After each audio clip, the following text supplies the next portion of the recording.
সেদিনকে ঘুরতে ঘুরতে বাগবাজারে একটা ওভার রেটেড মোমো সেন্টারে চলে গেছিলাম। গিয়ে তো ভিড় দেখে আমার মাথায় হাত। বাবা, এত ভিড়! দোকানটার নাম ছিল হট থাই মোমো। ফেসবুক ইউটিউবের একদম ভাইরাল জায়গা, ওই জন্য এত ভিড়। এখানে অনেক রকম মোমোই তৈরি হচ্ছিল। Gravy momo, chilli chicken momo, Thai momo, fish momo, steam momo, এছাড়াও অনেক রকম মোমো ছিল, কিন্তু আমরা সময়ের অভাবে 3টে মোমো পার্সেল করে নিয়েছিলাম। একটা ভেজ পনির মোমো, একটা হচ্ছে গন্ধরাজ চিকেন মোমো, আর একটা হচ্ছে ফিশ মোমো।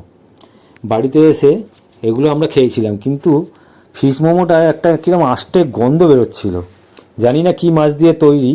আর চিকেন গন্ধরাজ মোমোটাতে স্টাফিংটা অনেকটাই কম ছিল। আর এই যে স্যুপটা দেখছো যেটা দিয়েছে ওরা, এই স্যুপটাতে চিকেন কিন্তু ছিল। স্যুপটা খেতেও ভালো ছিল, চিকেনও ছিল। দোকানটা এত ভিড় হলো আমার কিন্তু অ্যাভারেজই লেগেছে, এমন কিছু আহামরি না। এটা আমার নিজস্ব ওপিনিয়ন, এবার যার যেটা ভালো লাগে সে সেটা খায়।